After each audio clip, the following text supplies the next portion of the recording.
It's Do Time with Pastor Steph.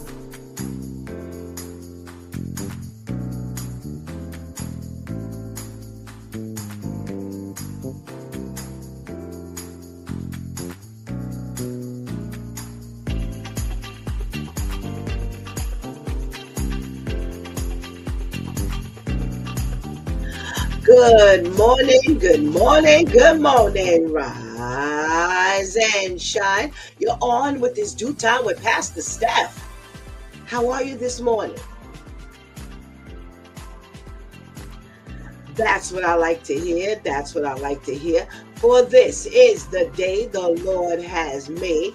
Let us rejoice and be glad in it. So, where were you last week?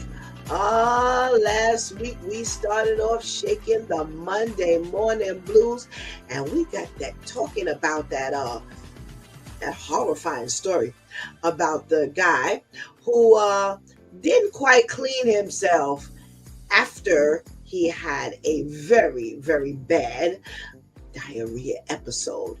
And the girlfriend found some extra things on the soap the following morning.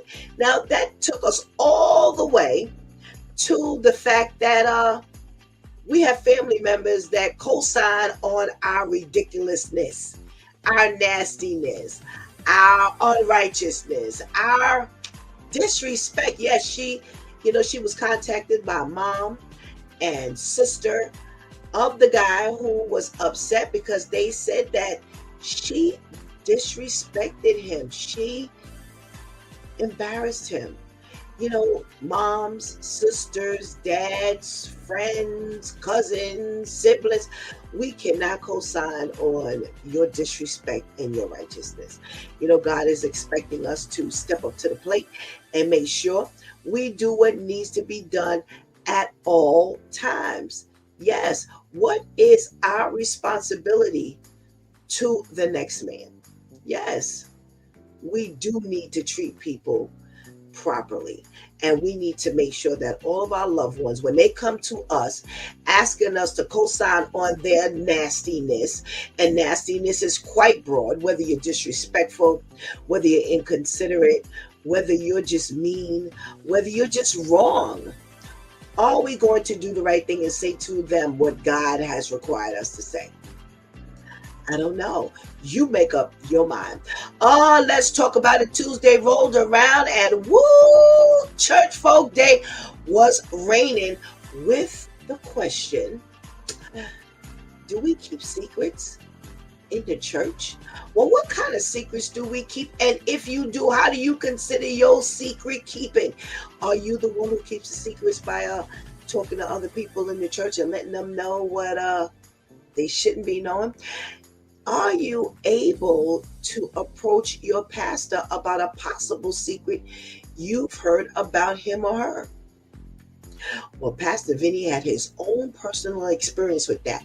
So go back and listen to hear how that worked out for him. Well, Wow Wednesday rolled around, and we got to talking with our girlfriend Vivian, and oh my, November 4th is election day, but as of last week, over 166,000 people had shown up for early voting. Yes, have you taken that? Taking that option, because yesterday was the last day for that. Tomorrow is D-Day. In New York City, will Mamdani win, Cuomo win, or Sliwa?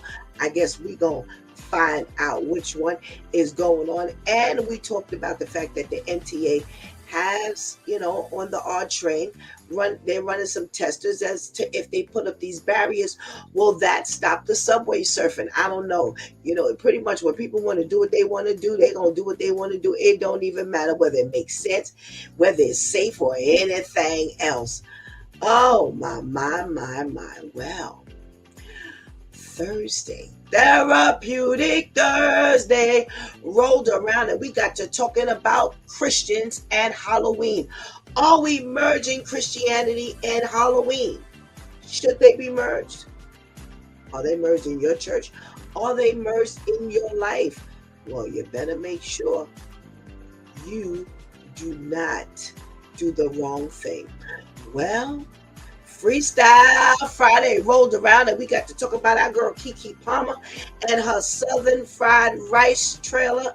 And I heard some additional things about that. Yeah, people are in an uproar because they have an Asian woman portraying a student who is trying to navigate through the world of an HBCU.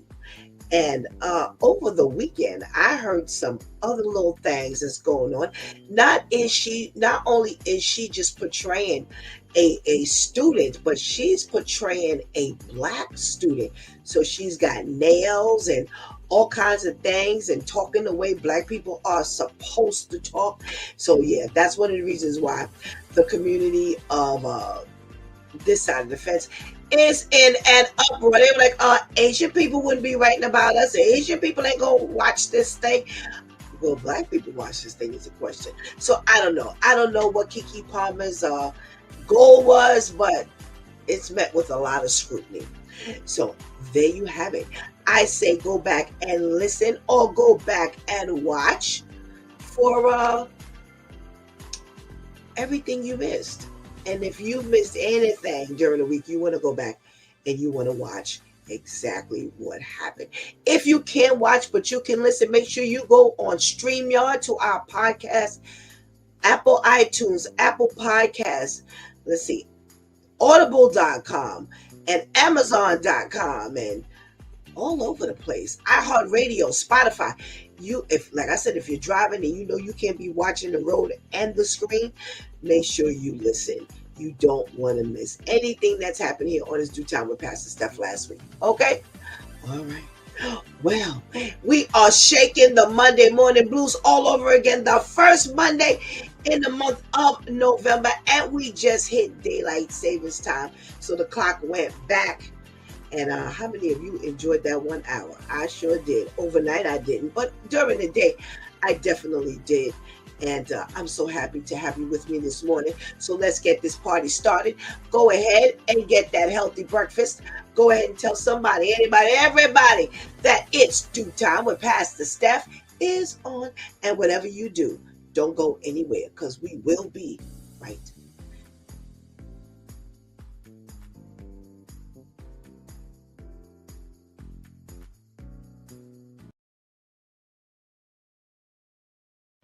I'm sure everybody has had the misfortune of having this diagnosis at one point or another. Do you guys recognize this? This is something called a paronychia, which is an infected soft tissue around the nail. Typically, this is a result of biting your nails. The bacteria from your mouth gets inside the sides here and can cause an infection here. If this gets big enough, a surgeon might make an incision across one of these infected areas. I'm usually a fan of getting the scissor below the nail here so you don't have to make a separate incision, and then communicating the pus pocket and expressing it out. You would also get a prescription of antibiotics for this.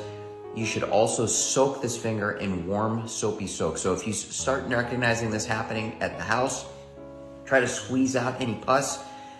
Put your finger in warm soapy soaks a couple times a day.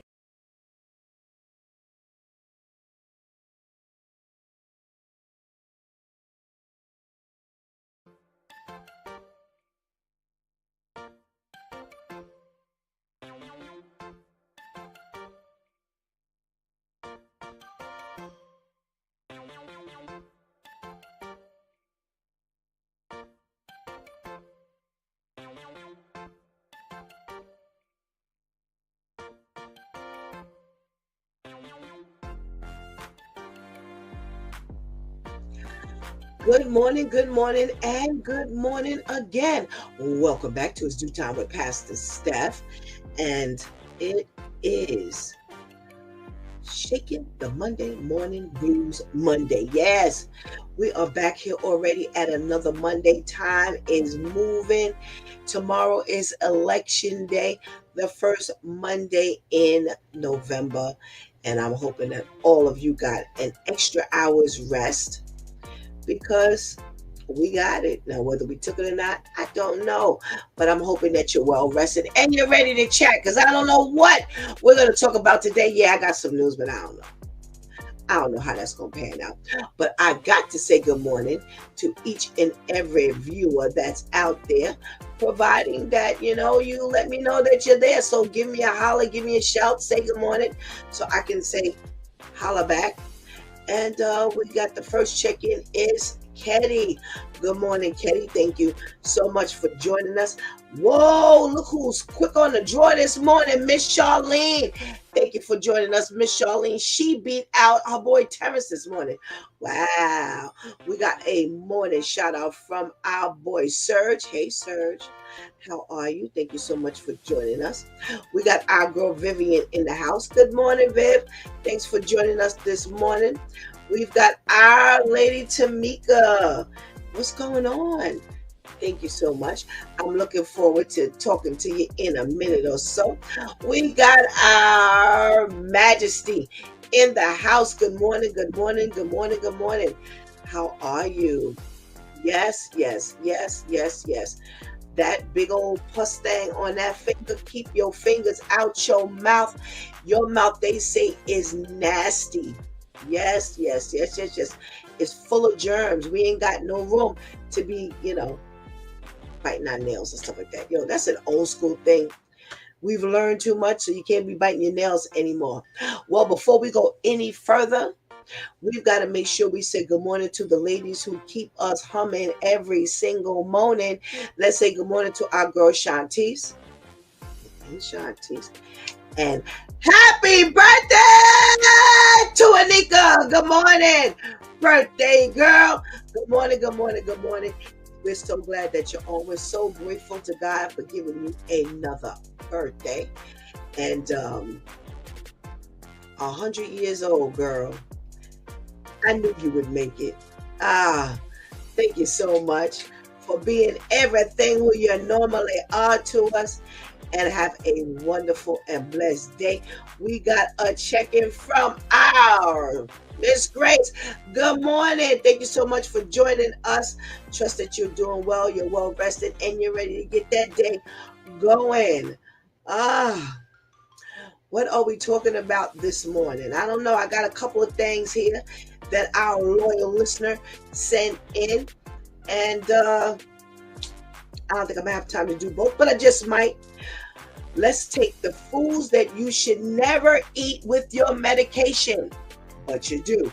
Let's say that again. Foods that you should never eat with your medication, but we do. Okay? Wow. Grapefruit juice or grapefruit. Yeah, we can't eat that. I know that. We can't eat grapefruits or drink grapefruit juice with medicine that's for high blood pressure. Yes. So if you're taking blood pressure medication, if you're taking antidepressants, they say even a single glass of grapefruit juice can cause problems. So if you're on that medication, skipping grapefruit is one of the simplest ways to avoid a nightmare going on in your body. Okay. All righty. This and unfortunately, grapefruit is excellent. Excellent. They say it helps to break down a lot of cold and stuff like that, as we know, citrus, but it also breaks down the effects of the medication. Yeah. Woo! Dairy products such as milk, cheese, and yogurt. Wow. Okay. So they say dairy foods are packed with calcium, and it can actually block your body from absorbing some medications like certain antibiotics, osteoporosis treatments. Woo, okay. They say that certain antibiotics will mess you up if you eat pizza. They say you might as well not have even taken the medication at all. Wow. Okay. They say wait 2 hours between medication and dairy to be safe. Okay. bananas, or any other high potassium foods, oranges, spinach, or potatoes. Wow. That's all the fruit groups. Oranges is in the fruit, spinach is in the vegetable, and potatoes is in the starch. Wow, the carb area. Boy, they say bananas are a power snack, but if you're taking heart or blood pressure medications, it can be risky. They say these fruits and vegetables are loaded with potassium, which is usually great for your muscles and nerves, but when you're taking certain diuretics, your medication might also be raising your potassium levels. And we know that a raised potassium level is not good on the heart, right? Okay, well, if you didn't know, now you know. All righty. So they say that sometimes when people mix the two, it can trigger irregular heartbeats. Yes. Wow. Yeah, I was told that sometimes I've been in the hospital and they were like, we got to give you some medication because your potassium's too high. Yeah, you don't even know it. You don't know it unless, again, it gets so high that you start experiencing those irregular heartbeats. Leafy greens such as kale, spinach, and broccoli, those that are high in vitamin K. We're talking this morning about eating certain foods along with your medications. Woo! So, although we don't have one list where spinach or kale or some leafy green is not on the list, but if you're taking blood thinners, they say that it usually will lower your vitamin K activity. So eating lots of greens can make your medication less effective, raising the risk of dangerous blood clots. Wow, this is crazy. So they say make sure you do not take those things, that's the leafy greens, kale, spinach, and broccoli, anywhere near the time you're taking your medication. All righty. Caffeine, coffee, tea, energy drinks, and chocolate. Wow. They're reminding us that caffeine is everywhere, everywhere. But if we're on certain medications, they say caffeine can be like adding gasoline to a fire. Wow. They say some drugs, especially those for anxiety or high blood pressure, can become less effective or cause more side effects when it's mixed with caffeine. Wow. So if you're taking a sedative, no. No. Definitely a no. All righty. So get your make sure we get this stuff. I hope you're writing this down because this is serious stuff. Most of us are on some medication. Some, even if it's one thing. Be careful. Okay. They say aged and fermented foods such as cheese, salami, soy sauce, and sauerkraut. Wow. They say these aged and fermented foods can be surprisingly dangerous if you're on certain antidepressants. Wow. If you're taking something called tyramine, that's a compound that can send your blood pressure skyrocketing. So they say, imagine eating a slice of cheese, aged cheese, or some salami, and suddenly your heart is pounding like you've run a marathon. This interaction can lead to a medical emergency called a hypertensive crisis. Wow. High fiber foods. Yo, stop eating when you're taking your medication because there's something on this list from every food group. Whole grains, beans, and bran cereal. Wow. They say that if you're taking certain medications, it can, if you're eating fiber, those fibrous foods, it can turn into an enemy for medication absorption. They say high fiber foods like whole grains, beans, and bran can wrap around your medicine and carry it right through your gut, never giving it a chance to enter your bloodstream. Wow. So, if you're taking a cholesterol lowering drug, don't mess with it.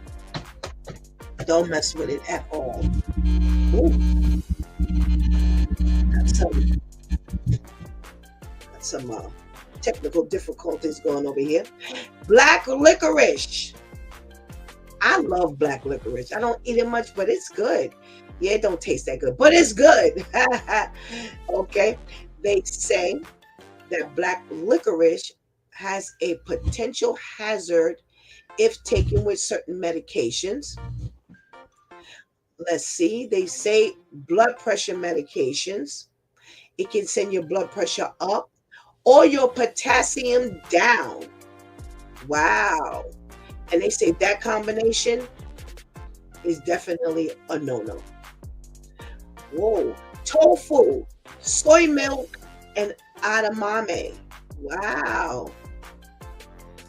They say that although this is healthy, they say that this plant-based protein can make ruin for anyone taking thyroid meds or certain cancer treatments.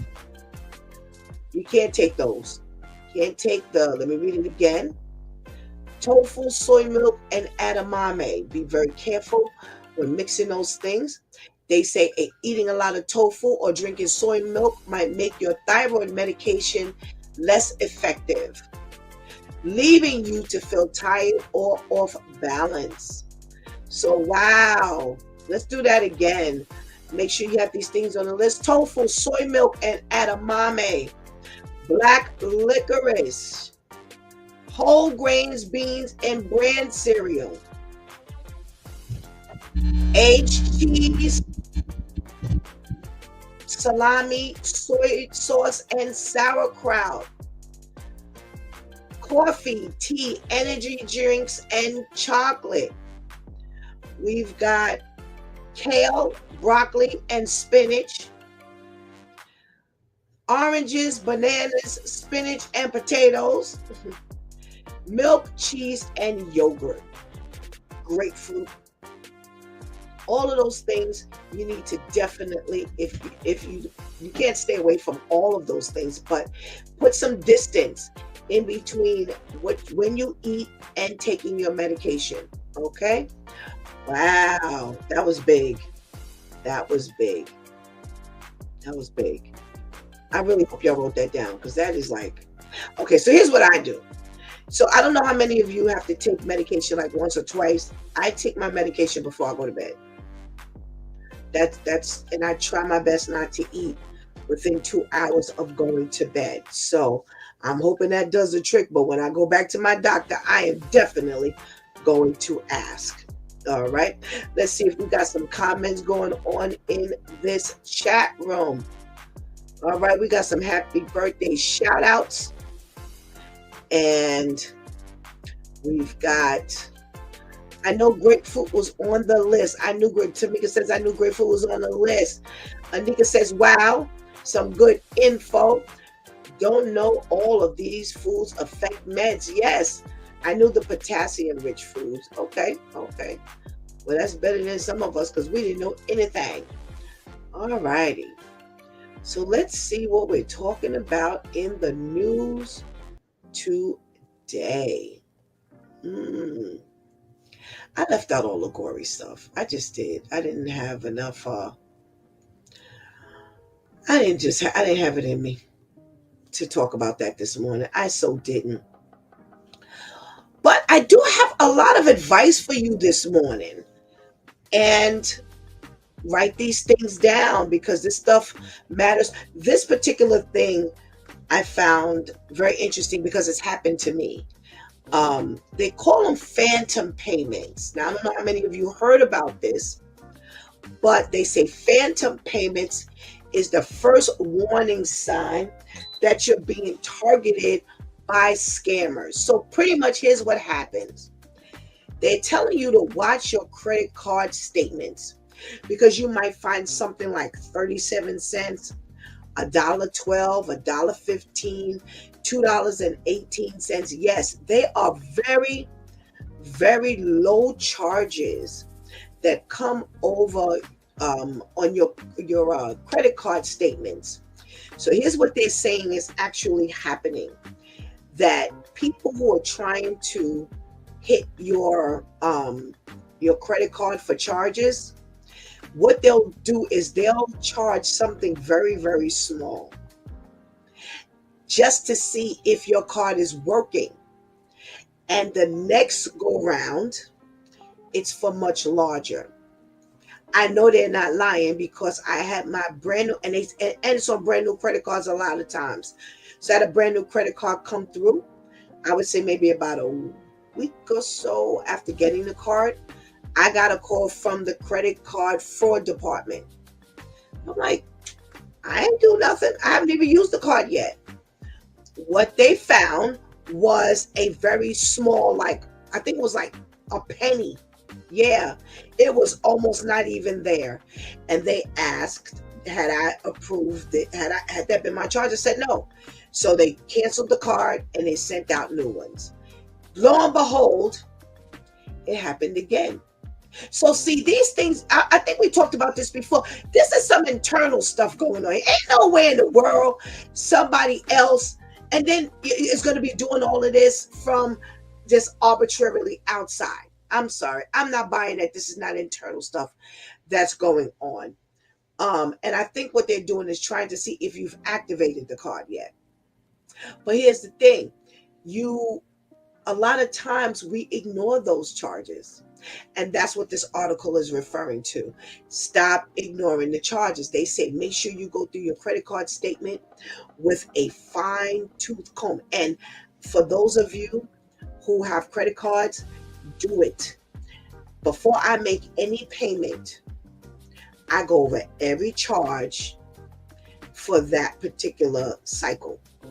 And most times there's nothing because I don't really use credit cards a lot, but I have it.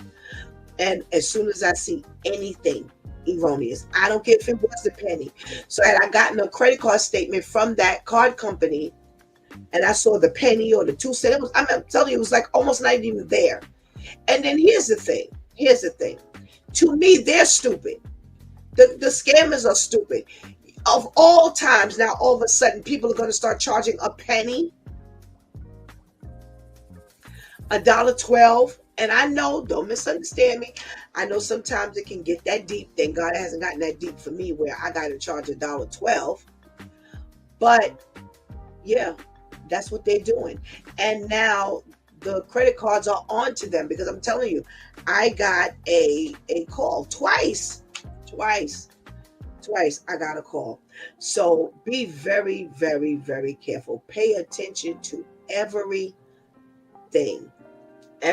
that goes on these on your credit statements. They say also watch your bank statements as well. Haven't had it. I do watch my bank statements, but I haven't had anything that looks erroneous.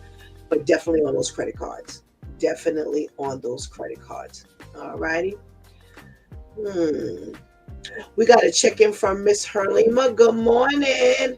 Thank you so much for joining us this morning.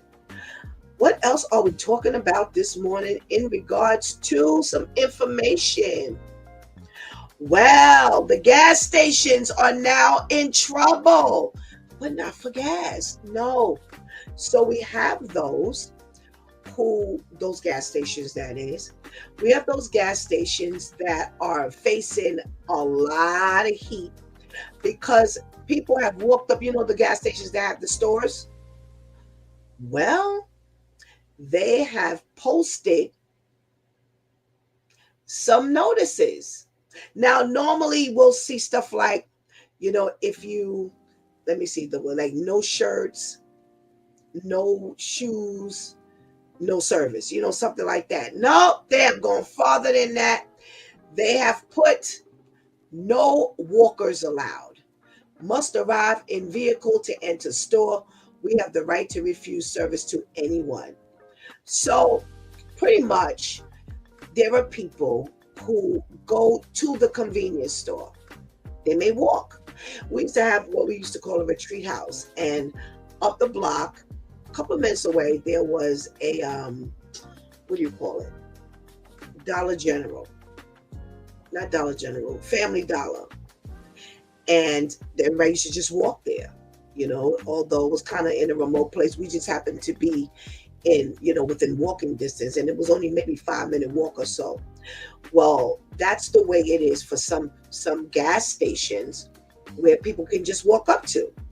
Well, they are now saying that they do not allow walkers. You have to be in a car. You have to pull up in a car, and that's the only way they'll serve you. Now, here's the thing. I don't know if I'm mad at them, because clearly, as I always tell y'all, coming from the hierarchy of HR, helping to run a company which was pretty large, people just don't come up with rules for nothing. So let me give you an example. So we have a Popeyes near us that we prefer, because we have quite a few Popeyes around us, but there's one that has a drive-through. We prefer that one. Well, we've had experience when we got around the corner to the window, people standing up at the window. I'm like, yo, ain't no that there. I don't know if I'm mad at them. Instead of, that's just the world. I don't care what happens. As soon as people put out a rule, everybody's in an uproar. So they're saying that these people who run these gas station stores, excuse me, gotta swallow, are very upset, because they're like, what kind of sign is this?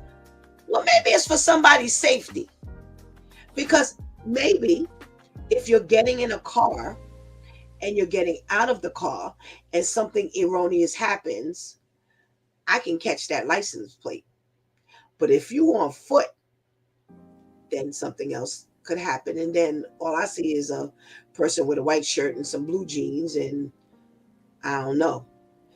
I don't know. They didn't say why they're these things are, popping up on these windows, but they're taking an analysis from Virginia Tech and Rutgers University, and they say that the United States has one of the lowest walking rates in the world. So what this particular article is also pointing out is that we are riding too much, and people are now beginning to walk more. So even if you do have a car and people are opting to walk more, then how are they supposed to get the things that they need from this particular store or whatever else? I don't know. How do y'all feel about that? Do y'all feel like, listen, there must be a reason why there's a sign on the door that says no walkers?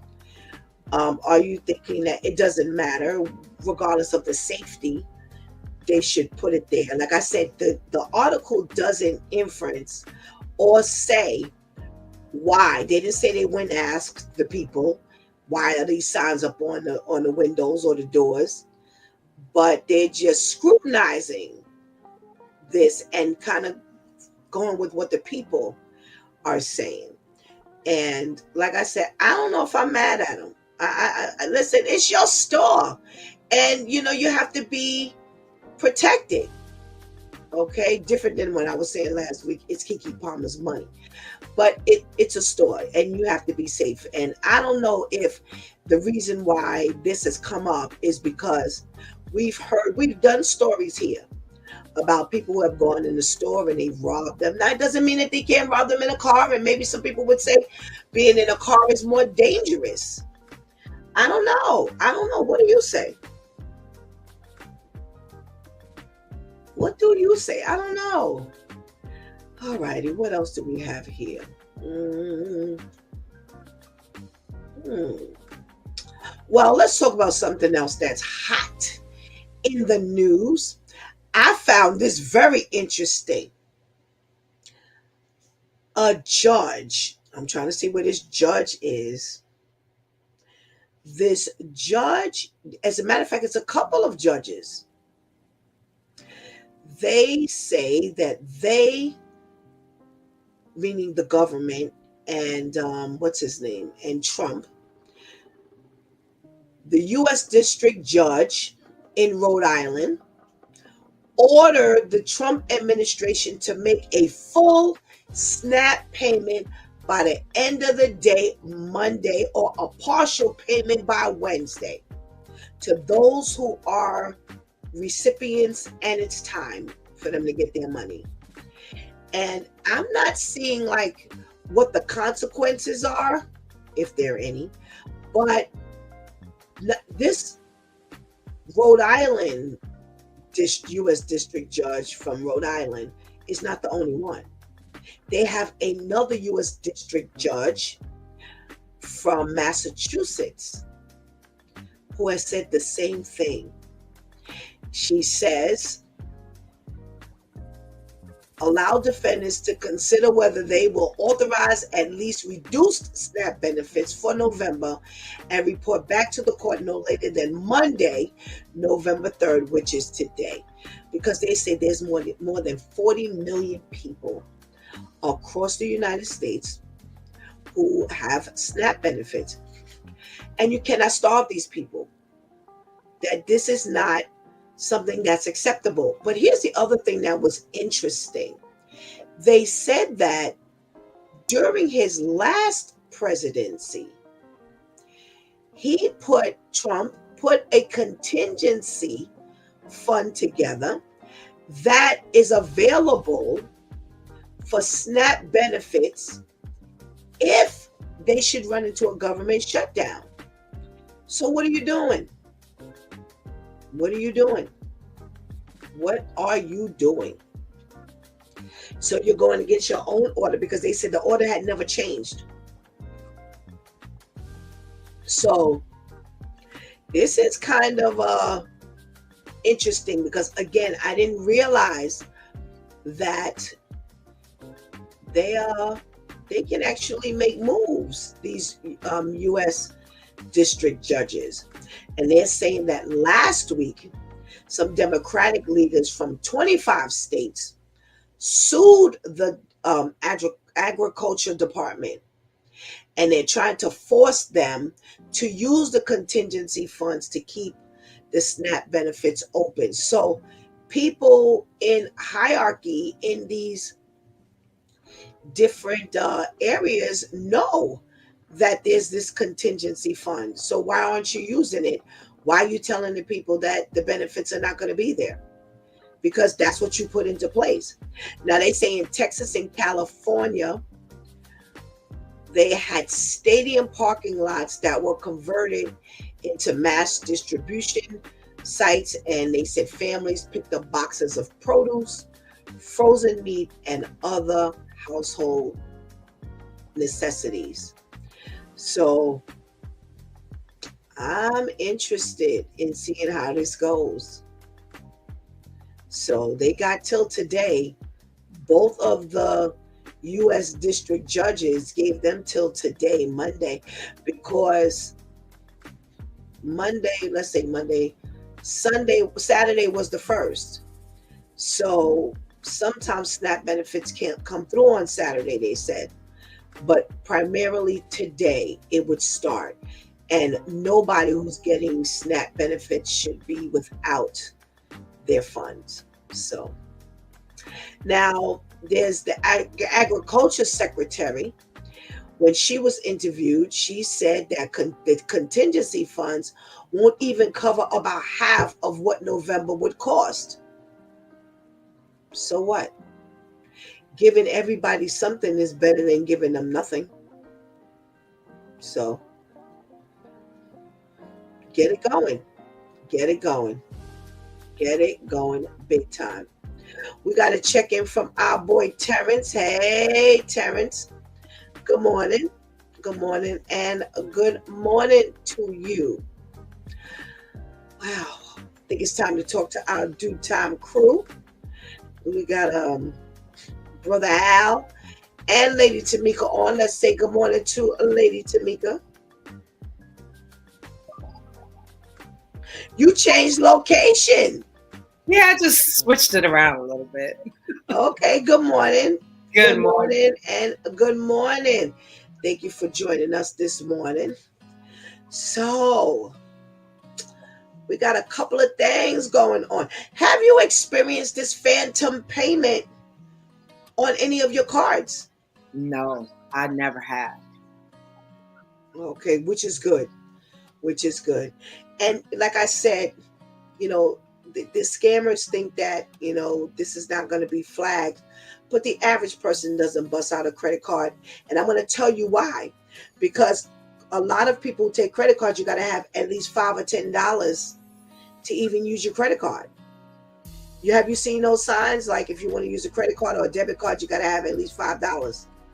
Yes, I have. Yeah. So how you get into $1.12, 37 cents, and they're saying that that's how much the charges are coming. Now, when I had both of mine, they were extremely low. They were like $1.12. It was very low, and I'm saying to myself, who's gonna swipe or charge? And then you don't even recognize these merchants that they claim are actually, charging you. So that's stupid. That's dumb. That's dumb.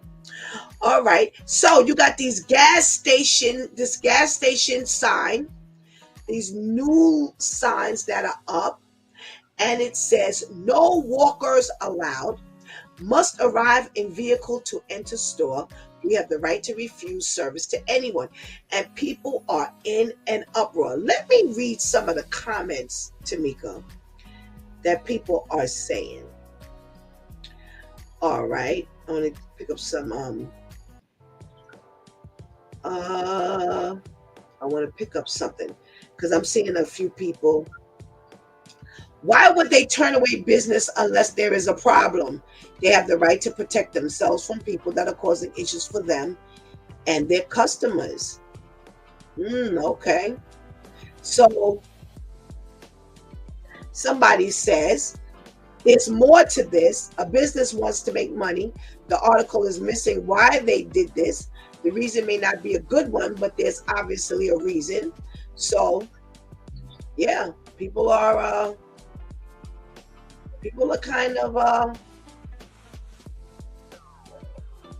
going with this, except for one who says discouraging people from walking or using other forms of transportation is extremely counterproductive to the cooler climate we all need. The sign has nothing to do with the environment or the health, so what's their problem? All right, so what do you think? Do you think that, this makes sense? Is it ridiculous? They shouldn't be telling people that if you're walking, you can't come up in my store. Well, when you've got a situation like that, and you've got people who don't have a vehicle, the chances of more people standing there loitering, asking for change. Listen, I'm just trying to go in and get my little product. You standing holding the door, so now I feel obligated to give you something because you opened the door. And how many other times have we seen that somebody came from somewhere, walked in there, shot up the place, grabbed a couple of things and left? At least if you've gotten there and you've come by vehicle, I can track your vehicle. There are cameras there. I can attach you to a vehicle that you drove there.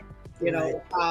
With you just coming in out of somewhere, there's no way of me really knowing where you came from and how to, we've seen many people come from, let's just even talk about something like United Healthcare, where this guy came from Philadelphia to New York, and the only way for them to track him was his travel, but how many times, are we going to be able to do that? In some instances, you may not be able to because you can't attach them to a vehicle. Absolutely, absolutely. You brought up something, and I want to ask you what do you think of this? So you go to the bank, 7-Eleven, and somebody's standing there opening up a door. But let's talk about the bank. Somebody's standing there opening up the door for you. How do you feel about that? It could be in the daytime. I'm not talking about necessarily at night, but even in the daytime, what do you feel? I'm really offended when people just walk up on me and ask me, a bank, any one of those places just really annoys me. I'm trying to go to Dunkin' Donuts, give me a cup of tea, a donut.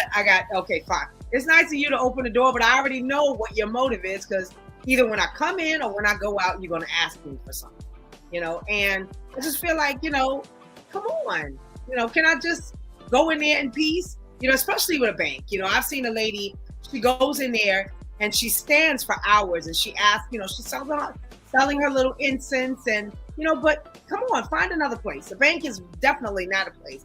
I've got money, and for me to tell you I don't have any money is a lie, because the whole reason for me going to the bank to begin with. Right. Absolutely. All righty. And did you know that there were judges that could force the administration to do some things, such as use that contingency fund money for SNAP benefits? I think that's a wonderful thing that a judge can do that. I had no idea. It seems like when you get to the government, that you reach the top and that's it. Right. There's nothing else. It's wonderful to know that somebody can. No. You created this for a reason. Now use it and force their hand and make it happen for those who it affects. Okay. All righty. Thank you for joining us this morning. Let's talk to Brother Al.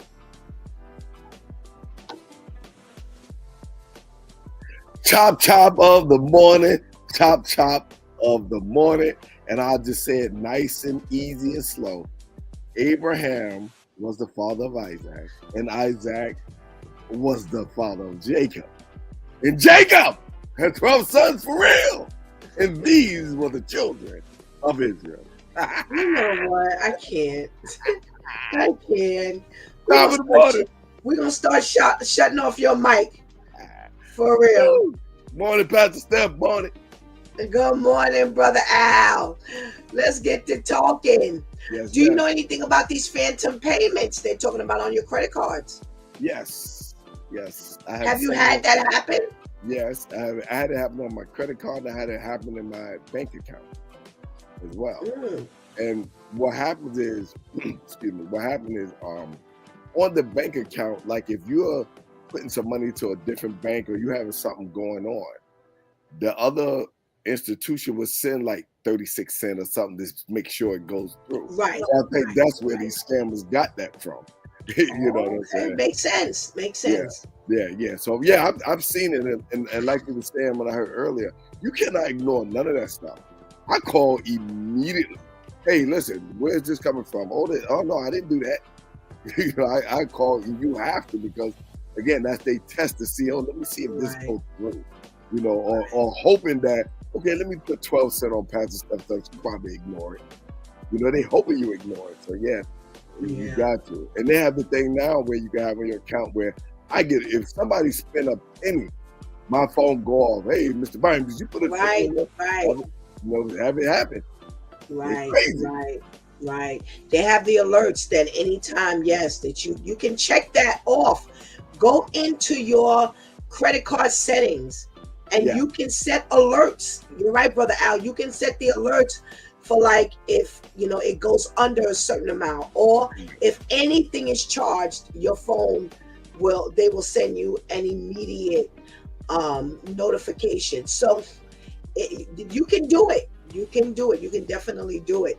And you want to put it all the way down to a penny. Like some people I put if a penny is spent, do it, because what happened with the scammers, they scam and they do things and they hoping that, perfect example real quick, right? I had went to a basketball game. I was rushing. I got a little bit late and I'm rushing to get in there to my team, and I dropped my wallet. And it had my credit card in it and everything, and my license, everything. And what happened was somebody found the wallet, and I'm going through it right now. They went into a Verizon store, because me and Verizon got into it. because they went to the Verizon store. They opened up an account in my name, and they bought about 5-6 iPhones and everything. So next thing you know, I got a bill for $10,000. So, you know, I had reported my wallet and everything, and I'm talking to Verizon. I said, well, number one, I said, they came into the store. We see they came into the store. Right. They had to show ID. So whoever paid my license who didn't look at the picture. And y'all opened the account. So, you know, they went through it, and I had, you know, we had a detective, everything. And the stupid Verizon, the detective said, listen, give me the location of the store so I can go in there, had to, you know, look through the camera. They wouldn't give us the location. I said, something y'all hide? Was it an inside job? I said, I'm trying to see what's going on. They're like, oh, well, I said, okay, you know what? That's y'all. Just get it off my account.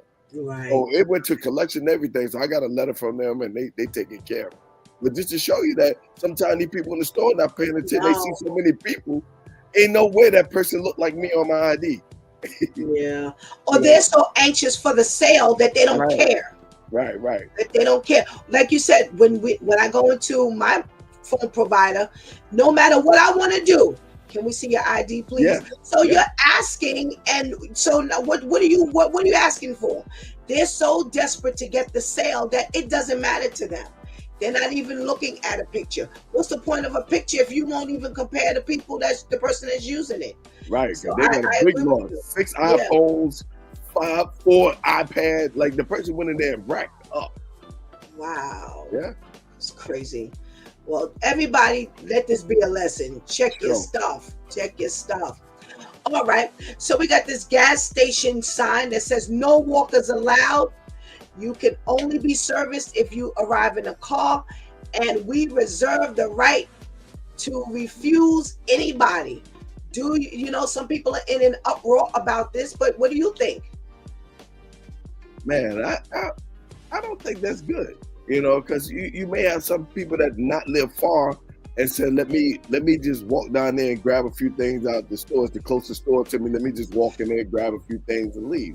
So I don't think that's cool. You know. So even if they did it for their safety, you don't think that that's a good thing? But I still think it's dumb because you're never safe. Somebody could ride up in the car. Somebody could ride in the car and park down the block and come get you because you got it out there that, oh, you can't come in there. So it's like anything can happen. Somebody can steal a car and come get you. You know? So I just think they're going about, you know what, then just get security. And the reason I say that because they got so much craziness going on, and then you saying, okay, no walk up. You know, me and Jimmy, we'll tell you. We went to Subway's one day to get something to eat. Person walked in there with a dog, and I walked out because I don't think that's cool. And then they tell the people, oh, people got the dog, oh, that's my service dog or whatever the case may be, my emotional support or whatever. But I think it's disgusting. We go in the grocery store, I see a lady sitting there with the dog sitting in the car. I put my food in that car. Right. You know what I'm saying? So I don't think that's cool. Okay. All righty. All right. Did you know that the Trump administration can be taken to court? Did you know that they could do that to release the SNAP benefits? He put into order a contingency fund for if and when this should happen. So now they're taking him to court, the Trump administration to court, to make sure they use these contingency funds. Were you aware of that? No, I wasn't aware of it, and I'm glad. I'm glad that they're doing that because, you know, this man is working to be a dictator. He feels whatever I want to do, I'm going to do it.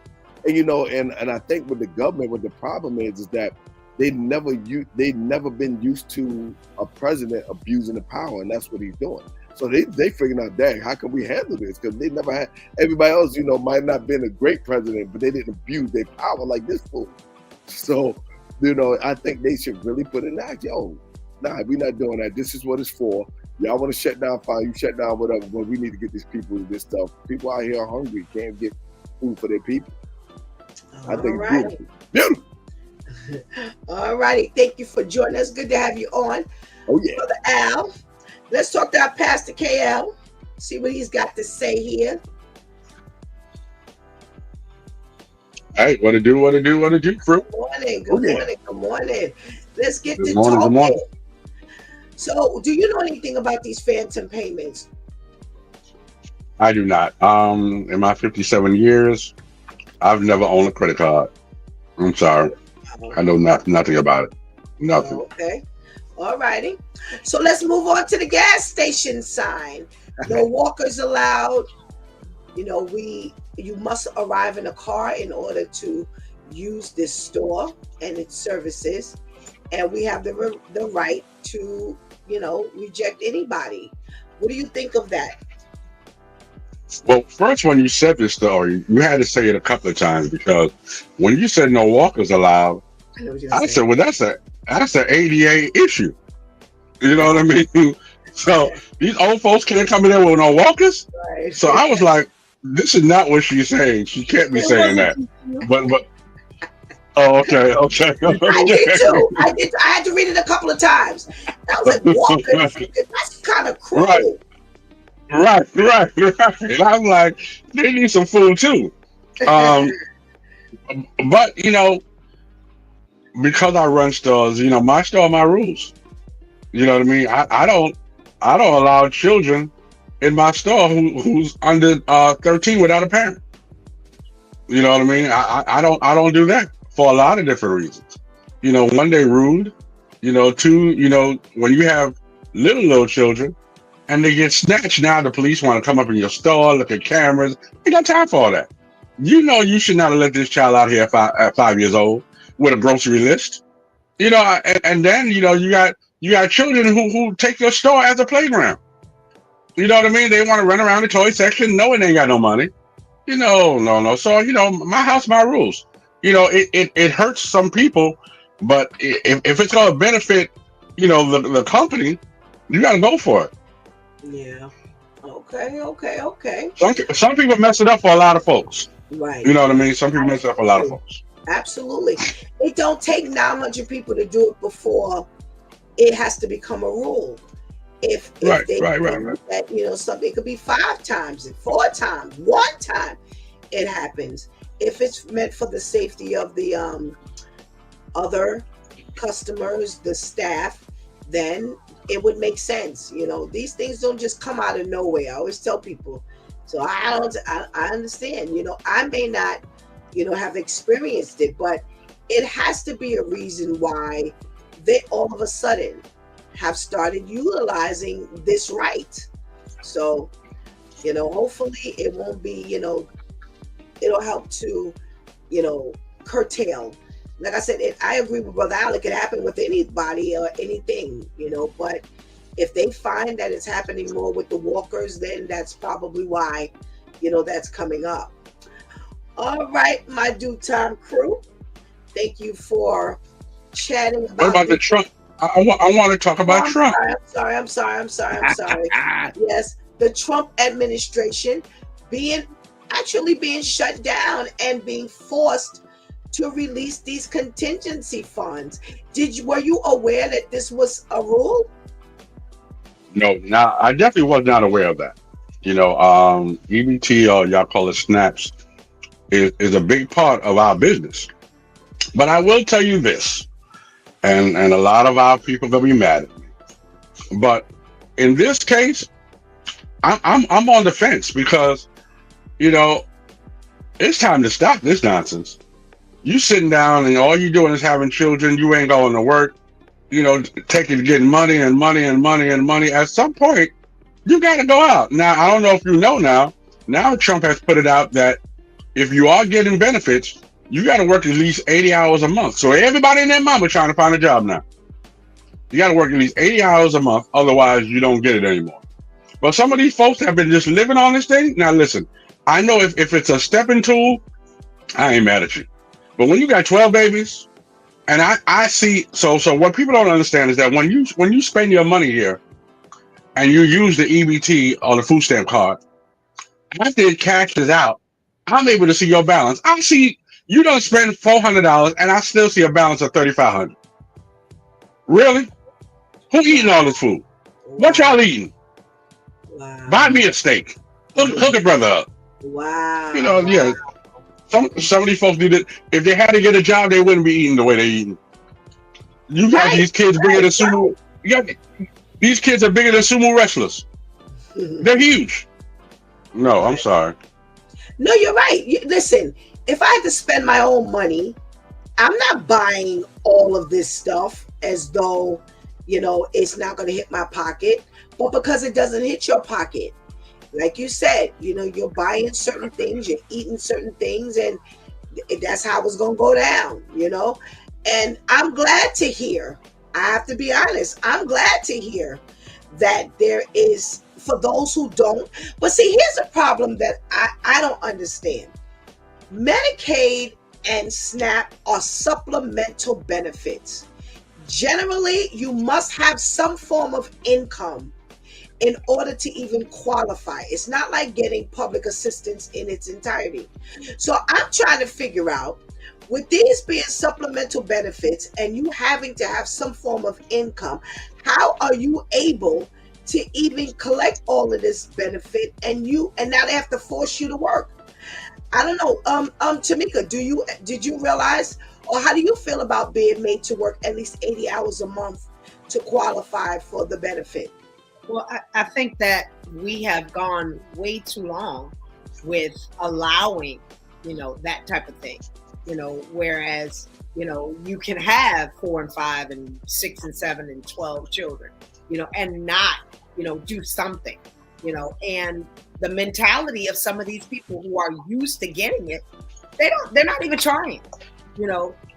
Even with unemployment, you have to be ready, willing, and able to work, and you sitting at home and not even looking, not searching. They also request for you to have a year's worth of proof that you've been looking.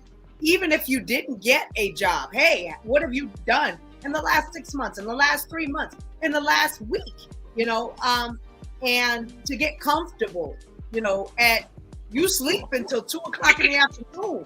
That mentality, these are the type of people that get, and I'm not saying that all people, but that you do something. We're not going to just let you get comfortable for years and years and years and raise generations of children and then get your children to have that same mentality because you've been doing it for all these years. Yeah, they do have generations. They do have generations. And not only that, Pastor Steph, and then you have the baby daddies who lives there. You know what I mean? Living there under the Section 8, living there under the free food. You live there. You don't have a job. You're not even participating or contributing to anything. So we all living for free. Yeah. That is a fact. And that is a fact. And they pay bills that way. I'm going to give you $30 worth of food stamps if you do such and such for me. So that's their way of living. And they know, unfortunately, how to work the system. Yeah. Woo. Brother Al, did you realize that they're mandated to work at least 80 hours a month? No, I didn't know, and I think it's a great thing, and I think they should, make sure they go through that with a fine tooth comb, because there may be somebody that's disabled and can't work, you know what I'm saying? So I get that, but those ones that can work and stuff like that, yes, it should be in the play, and like you said, it does become a generation. I went through that with a tenant I just got rid of out my building, and it's so crazy because he's been doing it, and I went to see him one time before he was gone. He walks fine, he goes do this, he plays little numbers, this and that. Then when it was time for him to go down to his interview, I look, he's walking on a cane, playing the game, and I'm just sitting there like, wow. And it was so crazy because he got like 3 sons, and one of his sons is just an awesome kid, and that was his mentality where, I could do this, I'm trying to get from my dad, and I could go get down on what. I said, young blood, don't do that. I said, you young, you strong, go another route. You know what I'm saying? So it become that because the kid watching their parent do it, like, okay, I can get this free money and then get myself. No, bro, no, sir. You're a young, strong man, you're smart. Let's go another route with that. Right. So yeah, they should put that in play. That'll cut out a lot of these people sitting back saying, "Oh, I can just get this and chill out." No, sir. Yeah, absolutely. Even you got to clean up the park. They used to do that a long time ago. Yes. Sweep up the park. You do something. Yeah. Do something to help get these steps going. We gonna help you do a little labor. Absolutely, absolutely. All righty. So I pulled up a relationship article, and they're saying that there are certain things that women start to say when she's done complaining and she is ready to leave. Let's see what they're talking about. Hold on, She let me get says, my I'm pen not, and pad. what'd you say? I said, hold on, let me get my pen and pad so I can keep monitoring Tamika. All right. So one of the first things they say that she says is, "I'm not going over this again." That's an indication that she's done. She about to get up out of here. Would you agree? I'm gonna start with you, brother Al. Absolutely. And it's funny because I've said that. So yes. Okay. Okay. Absolutely. Tamika. I done took it, told you. I done said it before. I'm saying it again. Listen, what I'm not going to, that's my phrase, what I'm not going to do is say this again. You know, she has gotten to the point where she has tried, she's verbalized, she done tried all the other things, you know, the silent treatment, sometimes slamming the door, you know, sometimes just walking through the house, you know, just looking at you, you know, and nothing else seems, okay, you know what? I'm not going to say this again. She is literally mentally at that point packed her bags and she ready to go. All right. Pastor Kale, I'm not going over this again.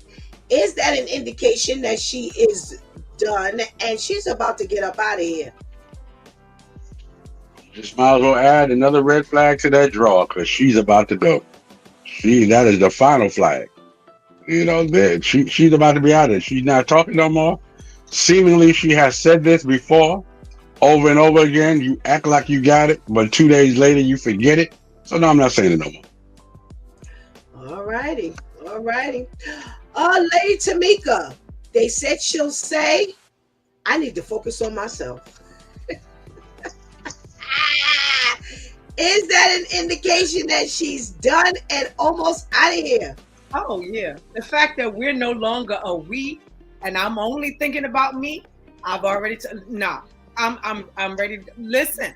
I'm not thinking about us no more. Let me focus on myself because we are no longer working. So the French can go, and we just gonna be me. Brother Al, what we talking about here? There's no I in the word team. No, she gone. she already gone. She already gone. You know, I'm just gonna focus on me right now. You go ahead and do what you was doing. I'm gonna focus on me right now. Oh yeah, it's over. All right, Pastor KL. I'm just gonna focus on myself. Is that an indication? Is that here? That's the light skin term. You know, the light skin people say I'm just gonna, focus on myself. That's light skin professional. Our people say I'm just gonna do me. How about that? How about you do me? You know what I mean? So if you hear I'm gonna focus on myself, we might not understand that. But when she said I'm just gonna do me, yeah. It's a wrap. Right. You do you, I'm gonna do me. Yep. Right. Yes, absolutely. We'll see. Ooh. That one hit me now, and all I did was just say it. We'll see, brother Al. Is that an indication that she's up out of here? Oh yeah, most definitely. You know, baby, I think we, and I said I know I did some things. You think we should go to counseling? We'll see.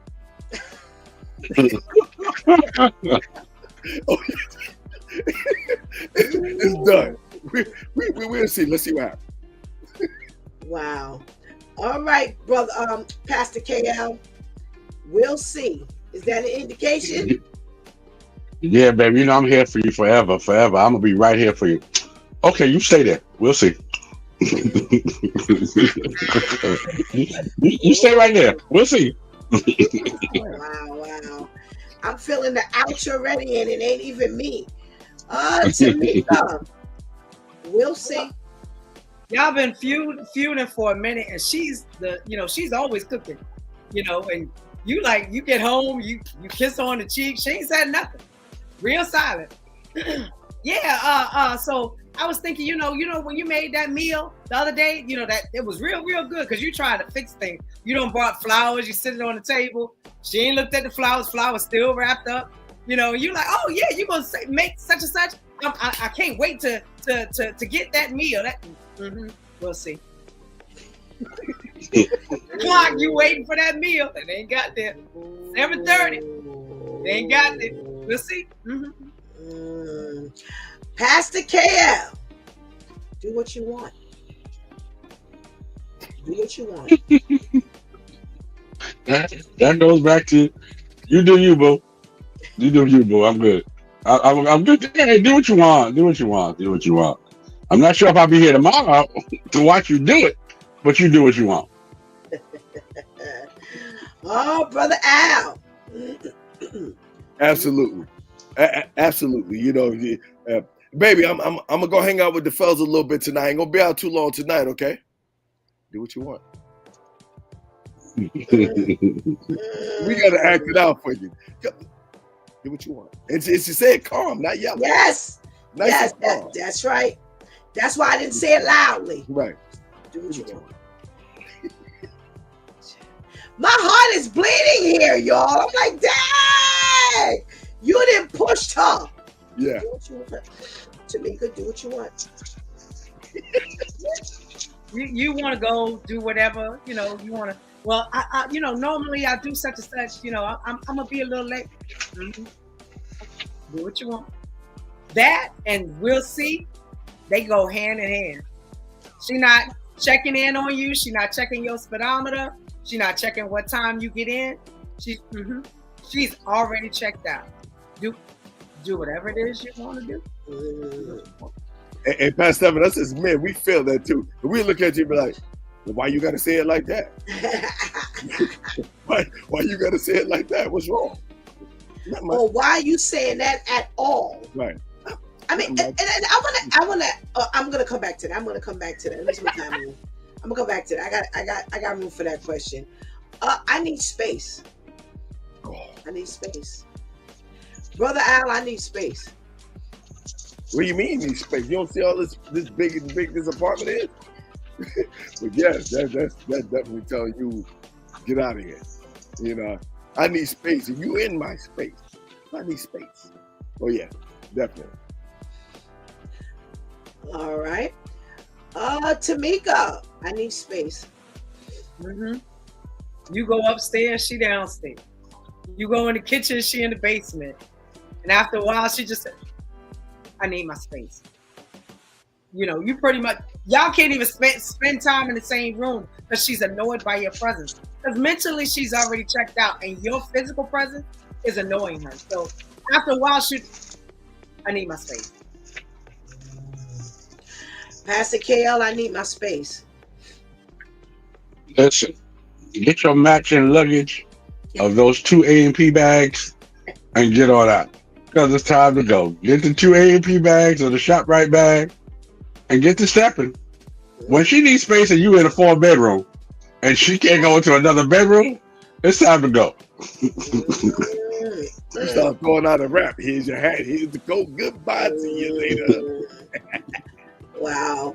We got a check-in from Uncle Joe, top of the happy Monday. Let's make this a better week than the last. Don't forget to share love and smile everywhere you go. Amen. Thank you, Uncle Joe. Thank you so much. Welcome to His Due Time. All righty. I'm not myself anymore. Tamika, I'm not myself anymore. Yeah, that sounds like one of them ones that when your eye gets twitching. You have taken me to this point, and now you're making me no longer be myself. I can't be myself around you. Everything about you annoys me. I'm not myself. So in order for me to be myself, I'm a do me. All of that comes together. She really has checked out at that point. Okay. Pastor KL, I'm not myself anymore.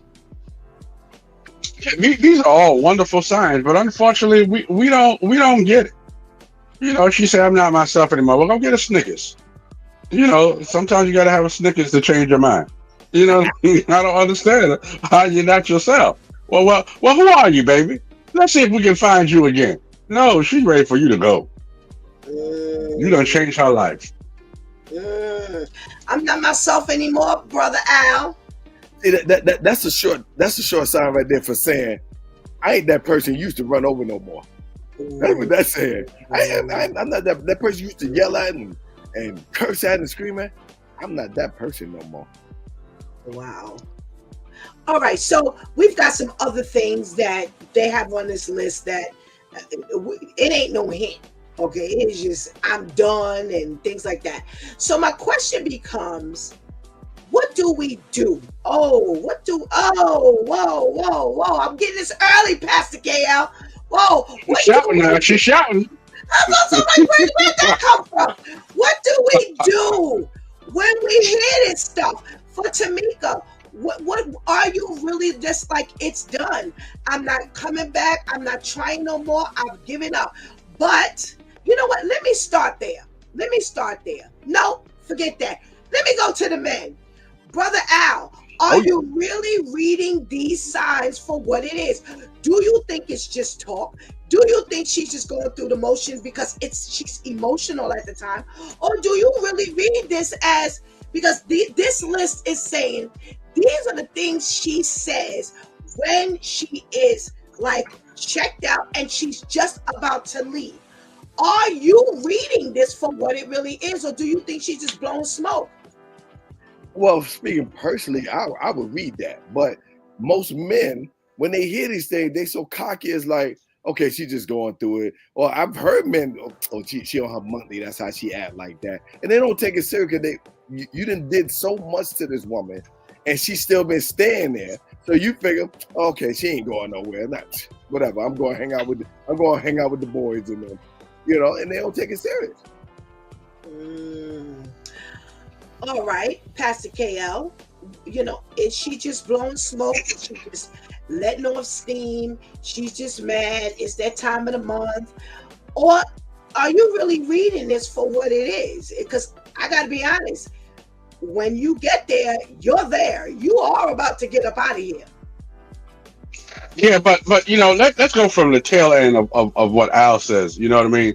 Um, if the first time you said it to me, yeah, I'd be nervous.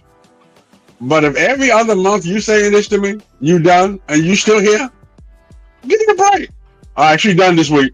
This is her weekly done. You know what I mean? I'll go hang out with the fellas until she calm down. If we can't keep on crying wolf and there's no wolf. If you done, then we done. And that's the only way a little boy, I'm not gonna say a man, a little boy is gonna change. You know what I mean? You can keep on telling a child, listen, I'm gonna beat you if you don't stop. I'm gonna punish you if you don't stop. But if you don't do nothing to the child, then the child gonna keep on doing it because I ain't getting beat. You ain't done. You just mad. You pouting right now. Now if you done, then we might listen. But you done shown, all right, baby, we gonna try it again. We gonna work it out. You ain't done, child, please. I done been with some done women who ain't been done. Oh, this brings up a nice conversation. Lady Tamika, so, because I got my own thoughts running around up in here. So, Pastor KL says, hey, this is just her blowing smoke. Because this is the 15th time she says any one of these things. But she ain't never went nowhere. Now, the first time, maybe second time, I'm a little nervous. But she done said this for so long, so many times, I'm not even reading this no more. Is that dangerous? That is dangerous because I keep giving you an opportunity. For some women, I've given you the opportunity to get it right. And sometimes there are some women that got that trigger, that reflex that, okay, this is the very last time. I done told you to pick up your sock, your underwear that's strewn all over the place. And she gonna pick it up. She gonna pick it up. Now all of a sudden there's a pile of clothes everywhere. And some women will get to the point, okay, I have had enough. Okay, I'm gonna pour Clorox all over everything that you have. Now you got no clothes because that last time, that very, very last time, she really was done. But you said, you know, she always comes back. She gets mad and she gonna snap back. She gets mad and for her, she has a time frame. And she's giving you that time frame. Maybe for somebody it's a month, for somebody it might be 6 months, for someone it might be a year. But that particular time, she really, really has given up. And she's like, okay, I'm done. And then at that point, she's gonna show you more than, you know, I can tell you more than I can, you know, I can show you better than I can tell you. You know, that song with a woman is fed up, there ain't nothing you can do. Yeah. Okay. I'm gonna piggyback on Lady Tamika. You know, where y'all are saying she done said this 19 times already over the course of 2 months. You know, I'm not reading this as being serious anymore. So I'll talk from personal experience. So like I said, I was in an abusive relationship. And yes, I said, after a while, I started saying, I'm not taking this anymore. I'm not going through this anymore. Later, I'm leaving, blah, blah, blah. I remember the final straw like it was yesterday. It was something that was extremely insulting. So let me make sure I make this clear. He had gone from physical abuse to emotional and mental abuse. But see, this is all hindsight now.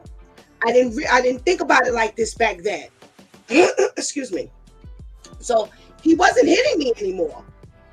But boy, oh boy, was it being poured on in the mental and the physical, the mental and the emotional.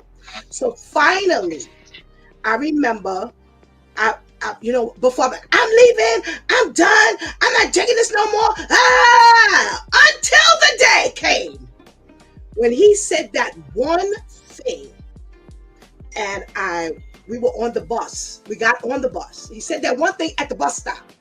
We got on the bus. We transferred to another bus, and I sat in complete silence. And I wasn't thinking, I don't remember thinking anything in particular. When I went to step down off the bus, I looked back and said, never again. Just like that. Never again. And I got down off the bus. And it was never again. Nice and calm. Never again. I looked at him and said, never again. And can I tell you something? I knew that I wasn't going back. And I had said this a million times in more than one ways. I'm done, But this one particular time, I was like, I'm done. So he probably was reading it the same way, you know, it was said. I said it a million times. She's not going to go nowhere. I can continue to do this and blah, blah, blah. And I was done. And unfortunately, it took years. Oh my God. It took years. But I was done. And I agree with it's a dangerous game to play because you really think that it ain't going to come to an end. And it does. You know what? You know what, Pastor Steph? So let me say this, that what two things. One thing on what you said and one thing what Tamika said. You know, because I've seen people burn clothes. I've seen people put bleach all over the clothes and never leave. They're just in the moment. You know, they're just that upset for that moment. And they still don't leave. But understand that after a man sees all these red flags, he's prepared for you to leave. He's just riding it out. Because he know at some point, your behind gonna wake up. But until you wake up, I'm asleep okay. I'm just riding it out. And we read last week what sleeping okay did.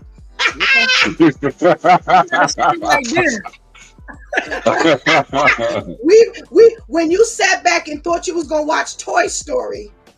Right, with your son. Yeah. You and you became the toy. That's right. You were sleeping okay.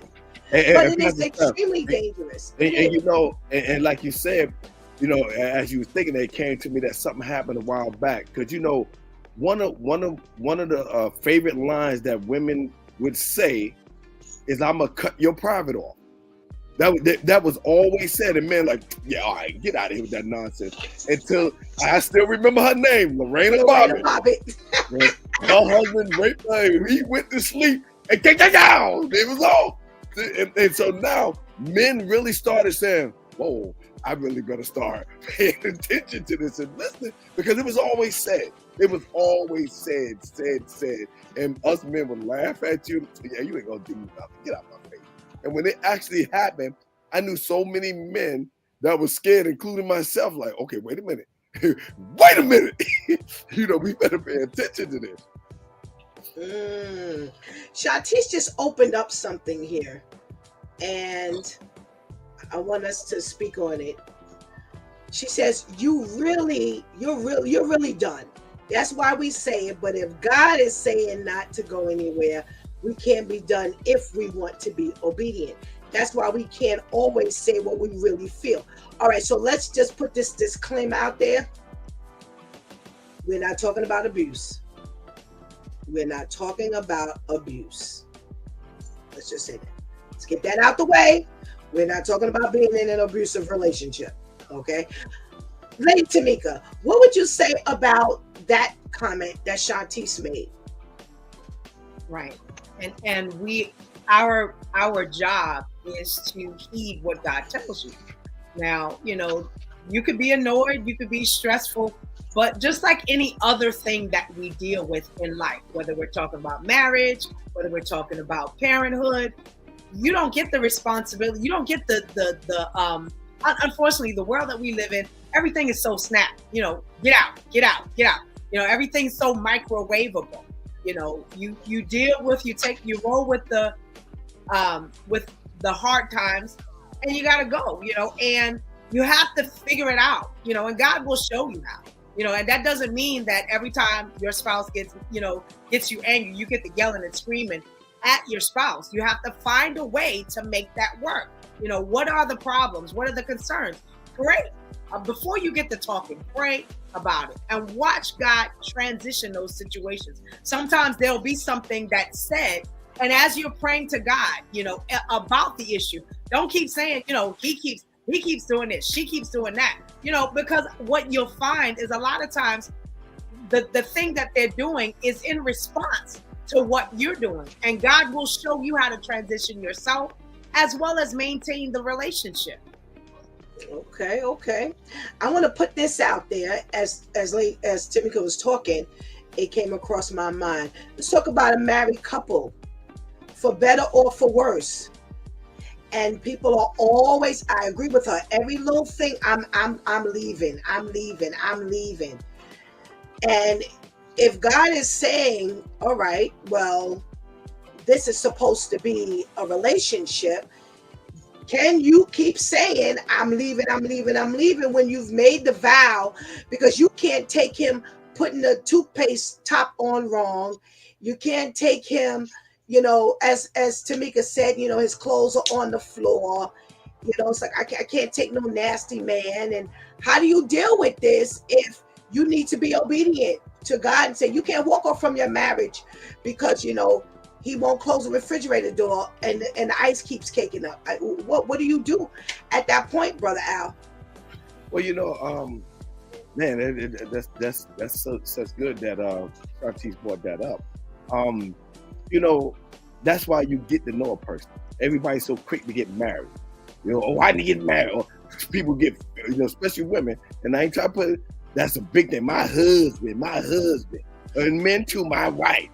Get to know the person before you go there. And if you in tune with God, He will guide you. You have to be in tune and open your ears, your spiritual ears, and listen. Because I always been that way. Even when I had girlfriends, don't tell me it's over. I never was the one that we going back. Oh, we broke up now because we married. We back together. No, once we said it was over, that's why I told women, make sure that's what you saying before. Because once you said, I don't go backwards. And now when you're married, it's a whole different thing.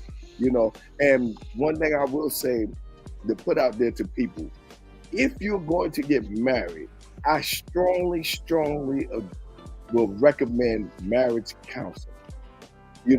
I mean, that was so great for me and Tamika. When Tamika first mentioned it, I was like, what, somebody gonna tell us how we should live, you know? But I was open. I said, okay, you know what, let's do it. And we met somebody that we know, her brother. He's in the church deeply, and this is what he does. He's been doing it for 20-something years. And when I tell you, Pastor Steph, it was the best thing. We were so eager to get online to meet with this man every time we had to meet. I found out some things about Tamika. She found out some things about me. And I'm like, wow, that's interesting. And it worked so well. Y'all still got married? Y'all still got married? Yeah, I'm a person to go. But it worked out so well because, again, when you sit there and say, like you said, listen to the vow. People don't listen to those vows, for better or worse. Sickness and health. To death do us part. That's what he said. To death do us part. And people don't take those vows, period. So you got to be, willing to work. It's no longer, it took some time for me to get used to. It's no longer just me. Now it's us. Right. And you got to get out the selfish ways or the stuff you used to do when you were single. Oh, that can't happen no more because now it's us. So people need to think about it because it's a serious thing. And you do this under God. This is wild. Right. All right. Good points. Pastor KL, what are we saying here? You've made the vow and you can't, I'm done and I'm not listening anymore. Whatever situation is, how do you move and be obedient to God, but yet you want to be out? Frustration is a trick of the enemy. And a lot of times when I'm out is because of fear. It's because I've been put in a place that I'm not used to. So now I have to get out of here and go back to my comfortable place, which not necessarily is your better place, but that's just what you're comfortable with. You're not used to having to sacrifice. You're not used to having to go through these things and talk to someone else and compromise. Listen, one of the hardest things to do is be cooped up with someone when you've been alone for years. So if you've never been married and you decide to get married at 60, that's a difficult transition when you've been by yourself. And I heard Brother Al say, for better or for worse, sometimes it gets worse before it gets better. Can you go through that? And stop saying that God put us together and I know this was God and I heard from God and you keep on saying I'm leaving. Then at some point did God retract everything that he said to you? God is not a man that he shall lie, nor the son of man that he shall repent. So stop putting stuff on God when you know it was all you. Now, if you got into this marriage because you was in your feelings and now it ain't work, that's on you. That ain't on God. When people break up, it's not God's fault that they broke up. It's your fault because you got in this thing out of the flesh, out of your emotion. If God has put us together, let no man put us asunder. Including you. Right. Including you. Everybody thinks it's an outside thing. Including you. Including you. Amen for the Due Time crew. Good point, Shantice. Shantice says pre-engagement counseling is a thing now too. Yeah, it should be. Because everybody don't need to be engaged with looking toward marriage and they don't even like themselves. Okay. Everybody's in a rush. They're in a rush. Absolutely. For some reason, everybody feels like their clock is ticking. Thank you so much, my Due Time crew, for your contribution into today's conversation. Gave off some very good advice. Have a blessed day. Have a blessed one. Pastor, make sure you pray for me. I go to the doctor this morning about this hand. All right now. Prayers up, Brother Al. Prayers up. All righty. It's the top of the hour. And it's been a minute. But we've got the switch with Shantice. Let's say good morning to Shantice. Good morning. Good morning. How are you? I'm fine, thank you. How are you? Good. Well, thank you. Well, what you got for us today? And today we have the switch with Shantice, where we make the switch from the streets to our godly seat, and we are up to switch tip 232 this week, and it is learn when to be silent. So I thought it was real interesting with the conversation that Pastor Steph had up with the Due Time crew, and really understanding what silence means says a whole lot for us. I'm going to read two definitions. When you Google it regularly, it's not making or accompanied by any sound. The biblical definition for silent is a literal quietness or stillness, meaning to be intentional about shutting up. But more often it has theological significance representing reverence, meaning respect, wisdom, or a time of waiting and reflection. And for those who don't know, I just turned 40 a couple of months ago, and I said to God, I would love for my birthday gift to myself is to be a lot more intentional in you, God. I don't want to go through the motions. I don't want to just be blasé with what you have me doing. I want to get rid of every single bad, stupid, disgusting habit, residual habits. And, you know, we love, as I think it was Brother Al who just said, or Lady Tamika, you want to just be able to flip-flop, microwavable. You know, I do this today, but I don't do it tomorrow when I wake up. And that is no such thing when it comes to breaking habits, okay? Because you talking about how many years of me being embedded in doing and saying whatever, or not doing and saying whatever, and now being of God, and there was a whole lot more time being outside of God and in God, and God is not unmindful of that. However, I have to make sure I'm being intentional. Most importantly, I was like, God, I want these to be my wisdom years. I don't want to be any slower than what I already am, because we all gonna be challenged until the day God closes our eyes, but really making sure that I'm being intentional and wise in God. And for the past few weeks, I didn't really understand what was going on, but I understand now. I had to do a lot of, Pastor Steph had to approach me a few times, like, do you notice this? Do you notice that with yourself? And anyone who knows me knows, you know, some people, they have an issue with being too timid. You know, God has to teach them about speaking up. That's never my issue. I got to learn how to shut up a lot of the times. And I've been biting my tongue with a lot that's been going on around me, that's been going on with me directly, like people saying or not saying, or doing or not doing things to me. And it's been manifesting, and I've just been like extra aggressive, but aggressive in a different way. And that's how God shows you that there's many levels to things, right? But there is an art in being silent. And it brings me to the very first switch tip that God ever gave us. We're on switch tip 232, and switch tip 1 was possess that quiet strength. And within that switch tip, God took us back to when Jesus was on the cross, and how Jesus could have said a whole lot.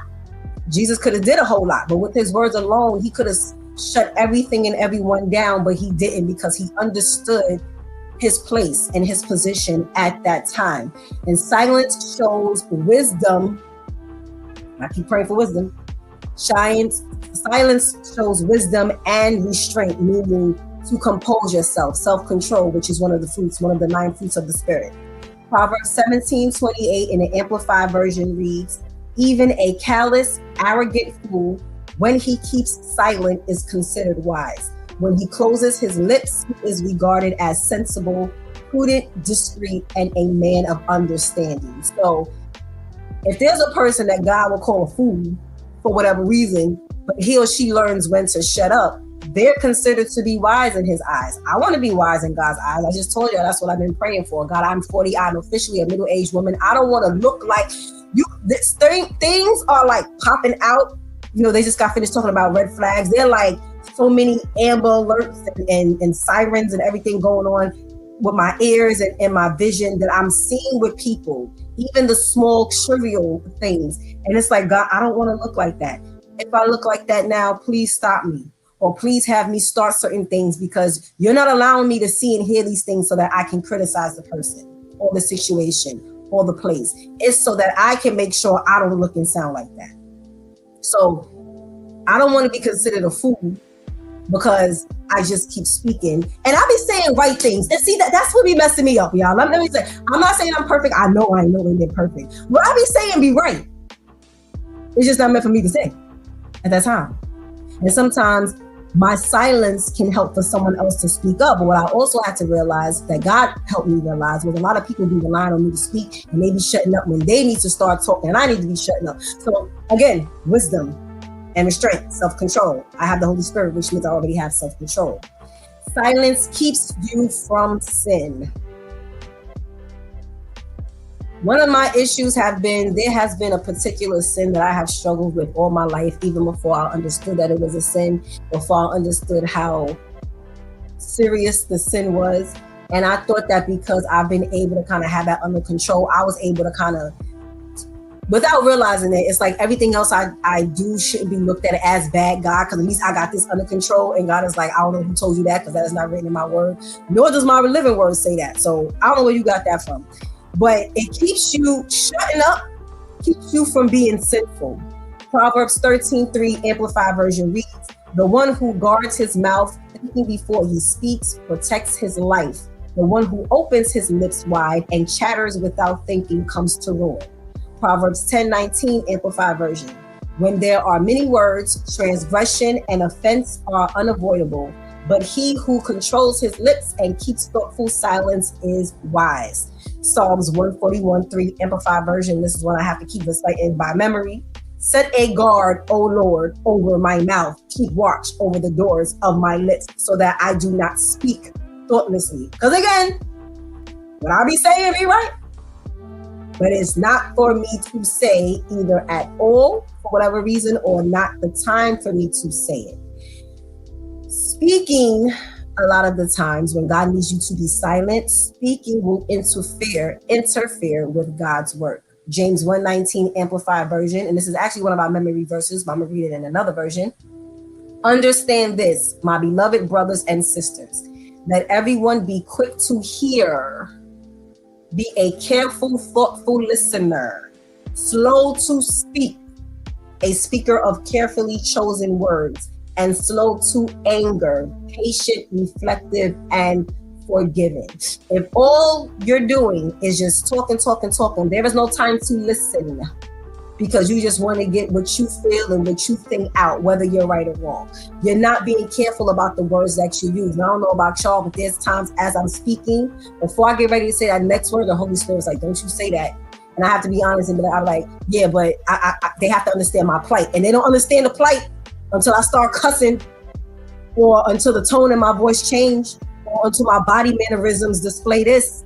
So I'm gonna have to say it, which means I'm deliberately being disobedient, okay? You're not patient, you're not reflecting, you're not forgiving if all you're doing is speaking. So we have to make sure we're making the conscious decision of learning when to shut up, stop speaking so much, make sure you're not interfering with God's work, making sure that you're displaying that you're wise, because I can't be praying. And see, that's another thing. Pastor Steph been saying for the past couple of weeks. She's like, be careful what you pray for. And it doesn't mean that you shouldn't pray for it. It's just ask God for the understanding as to what you're praying for. But I'm praying for wisdom, and I just feel like a whole lot of things is just, I feel like God is just smacking me from every which way. And I'm like, Dad, like this, if this was happening when I was a baby Christian, I'd be feeling a whole other type of way. There'd be some whole other kind of feelings coming out. But obviously, I can't be wise if there's still some things that you need me to let go of. I cannot be wise. Wisdom is knowing how to display and apply God's word. So it's not enough that you read. It's not enough that you memorize. You have to know how to apply, how to literally live out God's word, his commandments, his precepts, meaning his rules and his regulations. If I don't know how to shut up, I'm not living it out.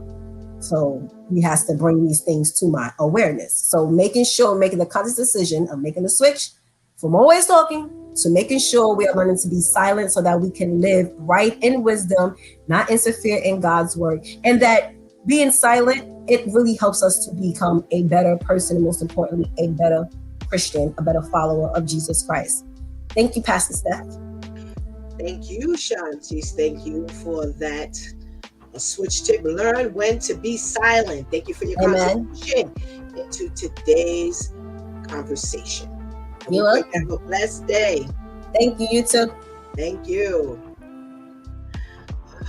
Before we go any further, let me invite you to come on with us tonight, with me on tonight at Monday at 9 o'clock p.m. right here on Coach for Christian Life Facebook, as well as a Closer Walk Christian Media Network here on YouTube. For there's more to be said. I don't know what the topic is going to be, but I promise you it's going to be good. Let me say thank you to all of you who have been a part of this. It was a couple of weeks ago.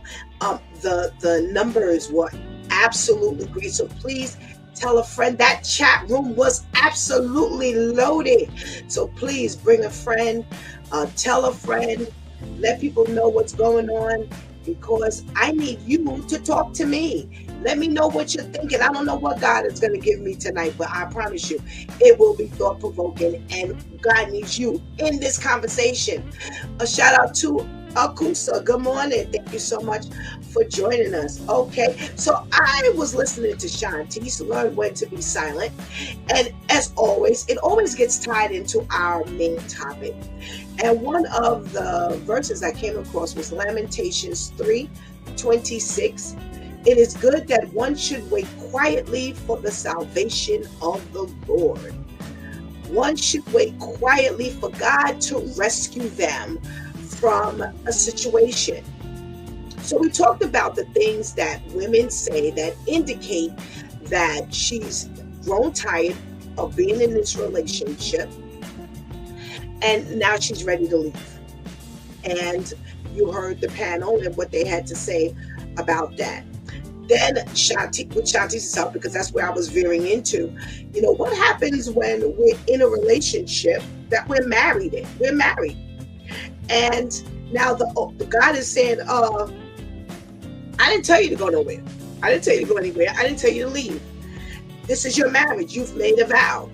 Now, again, eliminating abuse. We're just talking about, like Pastor KL said, the frustration level, where it's like, I just can't do this anymore.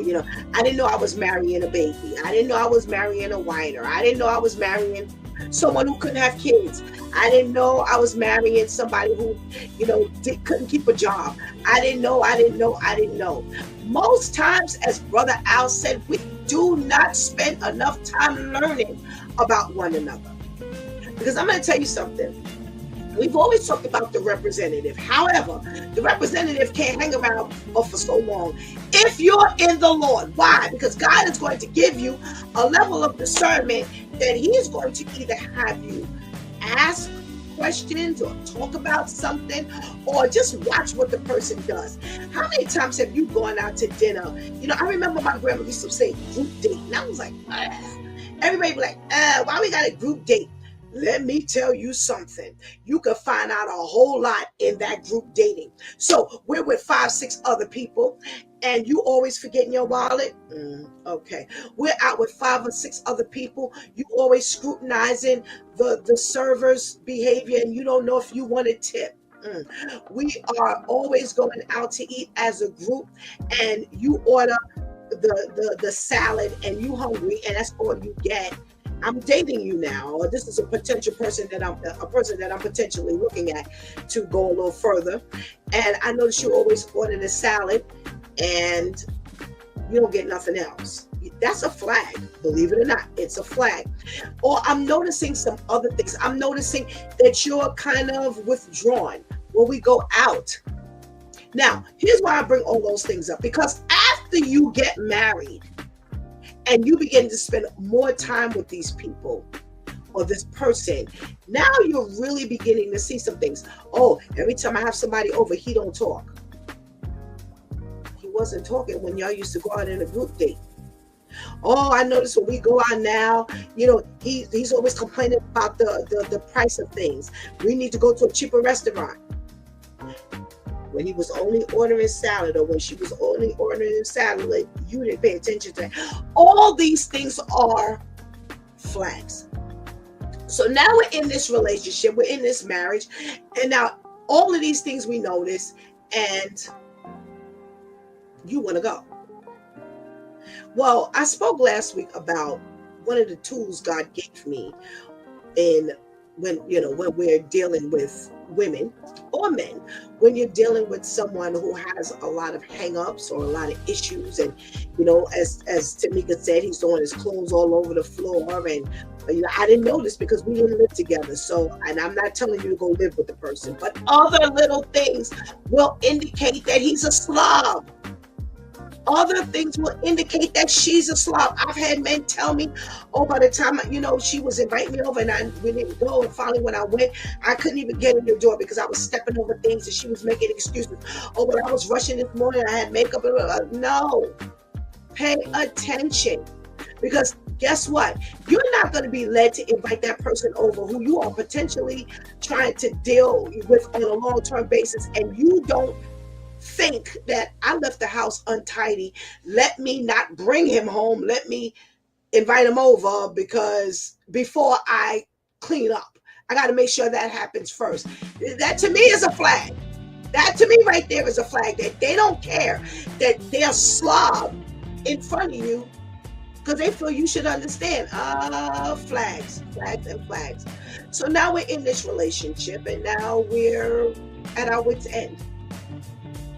Start praying. Start praying more than you've ever prayed about. For anything, pray about that relationship. Pray about you. Pray for your tolerance. If you really feel like God has given you this man or woman, then you need to start praying for you. Don't pray for them first. Pray for you first, because you need to figure out if God really led you here. Now, here's the problem. If God didn't really lead you here, and as Pastor KL said, this is all about your heart and your feelings, and you were tired of this clock ticking and it was running away from you, that's a sticky situation to be in. Because I'm going to tell you something. I have watched that and watched God turn that relationship into something magnificent you would have never known. However, that's not what God wants you to do. That's not how God wants you to exist. Because again, I say, when your marriage and your relationship and your home is in disarray, it is really hard to stay focused on God. It is, because that stuff weighs you down. That stuff keeps you all twisted. And when do we pray? How do we pray? We're always upset. We're always crying. We're always mad. When do you pray? This is why there is an invitation every day. Do what you need to do to get closer to the Lord. Because you need to be praying for everybody. You need to pray for you, and you need to pray for them. And this is man and a woman. It has nothing to do with one side of the fence over the other. But make sure you pray and you go to God and in silence. God has definitely given me, take your complaints, bring your complaints here. Bring your complaints to me, and take the good stuff to him or her. Now, we're not talking about you gonna lie and things like that. But if there was something that drew you to this person, it's got to be something you still see. Even if it's that one thing. Even if it's that one thing, take that to them. And I know this all sounds like hard and impossible and that stuff. What are you talking about? But let me tell you something.